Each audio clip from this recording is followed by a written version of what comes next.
வணக்கம் நண்பர்களே, நாம் இன்றைக்கி இந்த வீடியோவில் என்ன ஒரு முக்கியமான தகவலை பற்றி தெரிஞ்சுக்க போகிறோம் அப்படின்னு சொல்லிட்டு பார்த்தீங்கன்னா, ஜீ தமிழில் ஒளிபரப்பாயிட்டு வர சரிகமபா சீசன் 5 லிட்டில் சாம்ப்ஸுக்கு மக்கள் மத்தியில் நல்ல ஒரு வரவேற்பு இருக்குது. ஏன்னா அதில் பார்ட்டிசிபேட் பண்ணுற குழந்தைங்க எல்லாமே கிட்டத்தட்ட சூப்பர் சிங்கரில் பார்ட்டிசிபேட் பண்ணுற குழந்தைங்க மாதிரி அவ்வளோ டேலண்டடான குழந்தைங்க தான். ஏன்னா இப்போ அந்த ஷோ மூலமாக வைரலான குழந்தை தான் அபிஷேகா. அந்த குழந்தையோட பாடல், அதாவது கர்ணன் படத்தில் இருந்த கண்டா வர சொல்லுங்க பாடல் இருக்குல்ல, அந்த பாடல் மூலமாக ஃபேமஸ் ஆனவங்க தான் அபிஷேகா.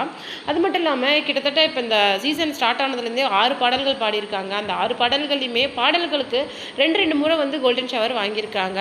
தன்னுடைய வயதுக்கு மீறின ஒரு திறமையை அந்த குழந்தைகிட்ட இருக்குது அப்படின்னு சொல்லிட்டு வந்த கெஸ்ட் மட்டும் கிடையாது, நிறைய ஜட்ஜஸ் மட்டும் கிடையாது, நிறைய பேர் புகழ்ந்துருக்குறாங்க. அது மட்டும் கிடையாது, இது வரைக்கும் ஜட்ஜஸாலேயே ஒரு எரர் கூட, ஒரு சின்ன தப்பு, ஜதீஸ்வரம் அப்படின்னு சொல்லிட்டு எதுலேயுமே ஒரு சின்ன தப்பு கூட கண்டுபிடிக்க முடியல. அந்தளவுக்கு நாளுக்கு நாள் அபிஷேகாவோட குரல் வளம் அவ்வளோ மெருகேறிக்கிட்டே போகுது. இதில் முக்கியமான விஷயமே, ரொம்ப ஒரு மயிலாடுதுறையிலேருந்து ஒரு ரிமோட் வில்லேஜ்லேருந்து வந்த அந்த குழந்தைக்கு ஒரு முறையான சங்கீத பயிற்சி அப்படிங்கிறது கிடையாது. தானாக பாடி ஆடிஷனில் செலக்ட் ஆகி வந்தாங்க. இதுக்கு முக்கிய காரணம் என்ன அப்படின்னு சொல்லிட்டு பார்த்தீங்கன்னா, சூப்பர் சிங்கரில் ரன்னர் அப் ஆனார்ல சரண்ராஜா, அவருமே முறையான, கிட்டத்தட்ட அவருக்குமே 16-17 வயது இருக்கும், அவருமே முறையான சங்கீத பயிற்சி இல்லாமல் தான் இன்றைக்கி சூப்பர் சிங்கர் சீசன் 9ஓட ரன்னர் அப் ஆகிருப்பார். அந்த வகையில் அதே மாதிரி சின்ன வயசு 8 வயசு தான் இருக்கும் அதிகபட்சம், அந்த குழந்தைக்கு இருக்கிற அந்த திறமை அப்படிங்கிறது, அந்த பாடல், அது மட்டும் இல்லாமல் எம்ஜிஆர் பாடல் ஒன்று, இந்த மாதிரி அந்த எம்ஜிஆராகவே மாடி அந்த மேனரிசத்தோடு அந்த பாடல் பாடினது அவ்வளோ சூப்பராக இருந்தது அப்படின்னு சொல்லிட்டு ஜட்ஜி ஸ்ரீனிவாசா இருக்கட்டும், ஸ்வேதா மேனனாக இருக்கட்டும், இல்லை சைந்தவி மேமாக இருக்கட்டும், எல்லாருமே சொல்லியிருக்காங்க. அந்த வகையில் இப்போ டெடிக்கேஷன் ரவுண்டு இப்போது போயிட்டுருக்கு சரிகமபா சீசன் 5 ஜீ தமிழில். அதில் ஒரு சின்ன பிரச்சனை அப்படிங்கிற மாதிரி இஷ்யூ போயிட்டுருக்கு. அதில் என்ன அப்படின்னு சொல்லிட்டு பார்த்தீங்கன்னா, அதுதான் இப்போ சோஷியல் மீடியாவிலையும் ஒரு பேசக்கூடிய பொருளாக போயிட்டுருக்கு. அது என்ன அப்படின்னு சொல்லிட்டு பார்த்தீங்கன்னா, லாஸ்ட் ப்ரொமோலையும் சரி, லாஸ்ட் வீக்கெண்ட்லேயும் சரி, டெடிக்கேஷன் ரவுண்ட் போயிட்டுருக்குல்ல, அதில் அபிஷேகாவோட அந்த பாடல் இடம்பெறலை அப்படிங்கிற மாதிரி சொல்லியிருக்காங்க. ஏன்னா ஒவ்வொரு ப்ரொமோலையுமே இப்போ இந்த வீக் நடக்க போகுது அப்படின்னா அதில் போடுற ப்ரொமோவில் அபிஷேகாவோட அந்த பாடல் இடம்பெறும். ஏன்னா ஒரு ஸ்டார் கண்டஸ்டன்ஸ், மொத்தமாக ஒரு குழந்தை மேலே தான் ஒரு லைன் லைட் விழுது அப்படிங்கிற மாதிரி ரொம்ப ஷைனான ஒரு கண்டஸ்டன்ட் அவங்க மேலே அந்த லைம்லைட் அப்படிங்கிறது மற்ற குழந்தைங்களை விட அதிகமாக விழுறது அப்படிங்கிற மாதிரி ஜட்ஜஸ் ஃபீல் பண்ணியிருக்காங்க. ஏன்னா அந்த குழந்தை அளவுக்கே தான் மற்ற குழந்தைங்களும் ரொம்ப டேலண்டான குழந்தைங்க. அந்த வகையில் இப்போது இன்னும் சீசன் கம்ப்ளீட் ஆகிறதுக்கு இன்னும் 2 months 3 months இருக்கிற இந்த நிலைமையில் ஒரு குழந்தை மேலேயே லைம்லைட் அப்படிங்கிறது விழுந்தால் மற்ற குழந்தைகளோட அந்த சிங்கிங், அதாவது கான்ஃபிடென்ட், ஒரு முக்கியமான விஷயமே கான்ஃபிடென்ட் பாதிக்கப்படும் அப்படிங்கிறது தான். ஏன்னா இப்போவே ஃபைனலிஸ்ட் ஆகிறதுக்கு முழு தகுதியுமே அபிஷேகாவுக்கு இருக்குது. பட் ஆனால் திறமை அப்படிங்கிறது அதை தேக்கி வைக்க முடியாது, அதை ஒரு மடை போட்டு அதை தடுக்கவும் முடியாது. அந்த மாதிரி தான் குழந்தைங்களோட திறமை அப்படிங்கிறது, நீங்கள் எவ்வளோ அணக்கு போட்டு வச்சாலும் அவங்களுடைய திறமை அப்படிங்கிறது ஒரு காட்டாடு மாதிரி வந்துடும் அப்படிங்கிற மாதிரி ஃபேன்ஸ்லாம் பேசிகிட்டு இருக்காங்க. அது மட்டும் இல்லாமல் ஜட்ஜஸை டேக் பண்ணி அபிஷேகாவோட ப்ரமோ என்னாச்சு, அவங்களுக்கு என்னாச்சு அப்படிங்கிற மாதிரி அவங்களே டேக் பண்ணி கொஷின் பண்ணுற அளவுக்கு இந்த விஷயம் போயிடுச்சு. அந்த வகையில் சித்ரா மேம் அபிஷேகாவோட அந்த பாடலை கேட்டுட்டு, அந்த வைரலான பாடலை கேட்டு ரொம்பவும் எமோஷனலாகி ஒரு விஷயத்தை பதிவு பண்ணியிருக்காங்க. அதை பற்றி தான் நாம் இந்த வீடியோவில் பார்க்க போகிறோம். வீடியோக்குள்ளே போகிறதுக்கு முன்னாடி நீங்கள் நம்ம சேனலுக்கு புதியவராக இருந்தால் மறக்காமல் சிபி ட்ரெண்டிங்கை சப்ஸ்கிரைப் பண்ணி ஃபாலோ பண்ணிக்கோங்க. வாங்க வீடியோக்குள்ளே போகலாம்.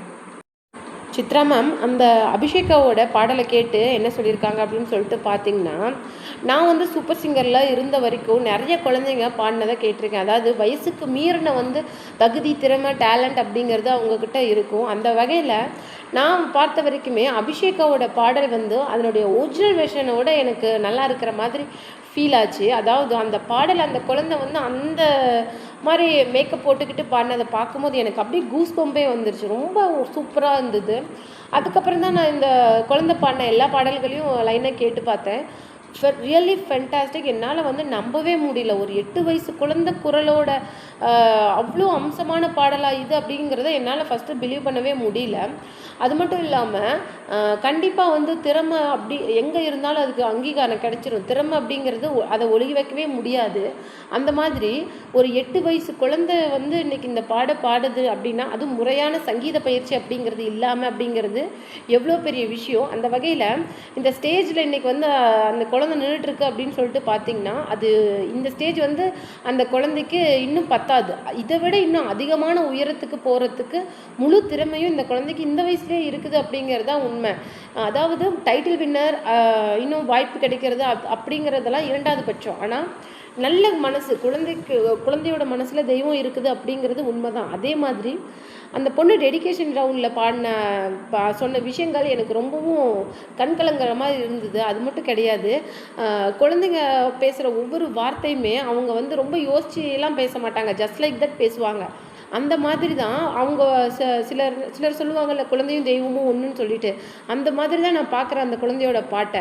தெய்வத்தோட அனுகிரகம் வந்து முழுமையாக ஒரு குழந்தைக்கு இருந்தால் மட்டும்தான் அந்த நாக்கில் வந்து அந்த பாடல் அப்படிங்கிறது, சங்கீதம் அப்படிங்கிறது உட்காரும். இல்லை அப்படிங்கன்னா அது சாதாரணத்தில் குழந்தைங்களுக்கு வந்துடாது. எவ்வளோ பயிற்சி கொடுத்தாலும், எவ்வளோ ஒரு பெரிய குருக்கிட்ட கற்றுக்கிட்டாலுமே முறையான அந்த டேலண்ட் அப்படிங்கிறது, திறமை அப்படிங்கிறது, அது இல்லாமல் பிளெஸ்ஸிங்ஸ் அப்படிங்கிறது இருந்தால் மட்டும்தான் குழந்தைகளோட பாடலில் அவ்வளோ ஒரு சங்கீதம், திறமை அப்படிங்கிறது முழுமையாக இருக்கும் அப்படின்னு சொல்லிட்டு ரொம்ப கண்கலங்கி பேசியிருக்கிறாங்க. அது மட்டும் கிடையாது, மேபி வந்து எவ்வளோ பிரச்சனை வந்தாலுமே அபிஷேகா டைட்டில் வின்னர் மட்டும் கிடையாது, இன்னும் பெரிய இடத்துக்கு போவாங்க அப்படிங்கிற மாதிரி சித்ரா மேம் சொன்ன விஷயங்கள் இன்றைக்கி இணையதளத்தில் ரொம்பவும் வைரலாக போயிட்டுருக்குது. இதை பற்றி நீங்கள் என்ன நினைக்கிறீங்க அப்படிங்கிற உங்களுடைய கருத்துக்களை மறக்காமல் நம்ம கமெண்ட் பாக்ஸில் கொடுத்துருங்க. கென் கருணாஸோட யூத் படம் இப்போ வந்து கிட்டத்தட்ட 40 கோடி ரூபாய்க்கு மேலே வசூலை ஈட்டியிருக்குது. அந்த வகையில் இப்போ வீக்கெண்ட் கலெக்ஷன் வந்து எப்படியும் இந்த வீக்கெண்ட் முடியறதுக்குள்ளவே 60-70 crores கிட்ட படத்தோட ரீச் வந்துடும் அப்படிங்கிற மாதிரி சொல்லியிருக்காங்க. அந்த வகையில் படம் ரிலீஸ் ஆகி ஒரு 5 to 6 days தான் ஆகுது. அப்போது அதுக்குள்ளேயே கிட்டத்தட்ட 40-50 கோடிக்கு மேலே வசூலை ஈட்டியிருக்குது. அப்படிங்கிற அளவில் கென் கருணாஸை வந்து சிம்பு கூப்பிட்டு என்ன சொல்லியிருக்காரு அப்படின்னு சொல்லிட்டு பார்த்தீங்கன்னா, நான் வந்து உன்னுடைய அப்பா கூட ஒர்க் பண்ணும்போது அவருடைய காம்போவும் எங்களுடைய காம்போ அவ்வளோ சூப்பராக இருக்கும். அதுக்கு காரணம் உங்கள் அப்பா கிட்ட இருந்த அந்த இயல்பான நடிப்பு தான். ரொம்ப ஓவராலாம் பண்ண மாட்டார். எங்ககிட்ட எப்படி பேசுவாரோ அதே மாதிரி கேமரா முன்னாடியும் பேசுவார். அதே மாதிரி திறமைங்கிறது உனக்குள்ளேயே இருந்திருக்குது. இல்லை அப்படின்னா கண்டிப்பாக இது வந்து ஜஸ்ட் லக் அப்படின்லாம் நான் சொல்லவே மாட்டேன். ஏன்னா டிரெக்ட் பண்ணி மேபி இது வந்து நீ நடிச்சிருந்தா கூட பரவாயில்ல, டிரெக்ட் பண்ணி கதை எழுதி மியூசிக் பண்ணி நடிச்சிருக்க எல்லா ஃபீல்ட்லேயுமே உனக்கு வந்து டச் இருக்கிறதுனால மட்டும்தான் இது சாத்தியமாச்சு. இதை நான் லக்குன்னு சொல்லவே மாட்டேன். ஃபுல் அண்ட் ஃபுல் உன்னுடைய அந்த கடின உழைப்பு அப்படிங்கிறது இந்த படத்தில் மூலமாக எனக்கு தெரிஞ்சிருக்குது. அதோடைய மொத்த விஷயமும் இந்த படத்து மூலமாக சக்ஸஸ் ஆகிருக்கு அப்படிங்கிற விஷயமும் எனக்கு நல்லா புரிஞ்சிருக்குது. All the best to your next film அப்படின்னு சொல்லியிருக்காரு. அது மட்டும் கிடையாது, உன்னுடைய அப்பா வந்து என்னுடைய க்ளோஸ் ஃப்ரெண்ட், அது மட்டும் கிடையாது, என்னுடைய பிளெஸ்ஸிங்ஸ் உனக்கு எப்போவுமே இருக்கும் அப்படின்னு சொல்லிட்டு கென் கருணாஸோட யூத் மூவி டீமையே கூப்பிட்டு நிறைய விஷஸ் கொடுத்து அமைச்சிருக்கிறாரு. அது மட்டும் கிடையாது, அந்த படத்தை மட்டும் இல்லாமல் சிறை படத்தில் நடித்த கருணாஸோட அந்த கென் கருணாஸோட யூத் மூவி ஹீரோயினையும் பாராட்டி அமைச்சிருக்கிறாரு. ஆல்ரெடி தனுஷ் சார் என்ன சொல்லியிருப்பார் அப்படின்னு சொல்லிட்டு பார்த்தீங்கன்னா, சிறைப்பட நாயகியை உங்களுடைய ஸ்மைல் வந்து ரொம்ப அழகாக இருக்குது, அந்த ஸ்மைல் வந்து ரொம்ப இன்னசென்ட்டாக இருக்குது, கீப் தட் ஸ்மைல் அப்படிங்கிற மாதிரி சொல்லியிருக்காரு. ஸோ மேபி வந்து தனுஷ் சாரோட பார்வையில் கண்டிப்பாக அவருடைய நெக்ஸ்ட் படத்தில் ஒரு நல்ல கேரக்டருக்கு அந்த பொண்ணுக்கு கொடுப்பாங்க அப்படிங்கிறது இது மூலமாக நமக்கு நல்லாவே தெரியுது.